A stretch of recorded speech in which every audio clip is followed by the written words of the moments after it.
झकास हम अपना क्लास में लइका करेलो समार बैठे खाती पास में। हे बाबू बानी सबसे झकास हम अपना क्लास में लइका करेलो समार बैठे खाती पास में। सभे करेला बड़ाई हम केने केने जाई केहू कहे अमर पाली केहू लूलिया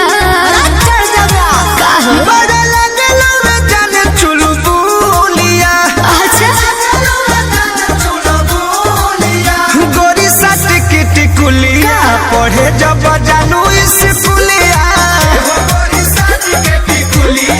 पढ़े जब जानू स्कूलिया। अरे चुप रहो।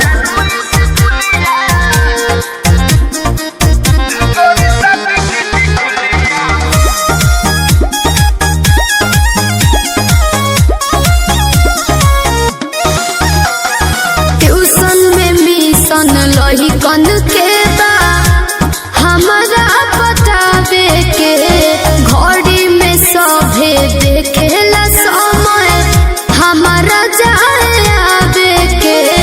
ये हमरा सब बुझाते है बाबू।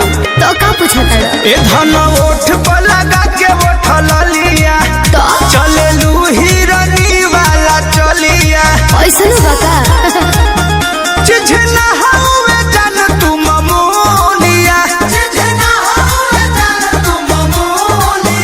मत सट के टिकुलिया पढ़े जब जानू स्कूलिया पढ़े जब जानू स्कूलिया।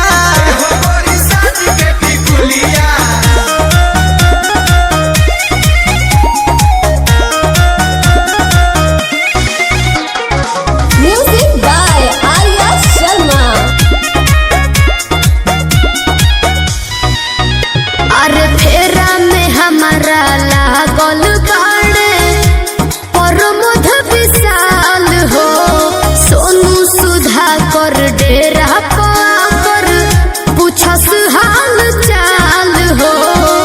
पप्पू पिंटू लागल बड़े बाबू तो का करे बाए कह के निकल जालू हंस के जीवी रह जाला भीतर तरस के हमसे मजा ले ले सखी तोहर जूलिया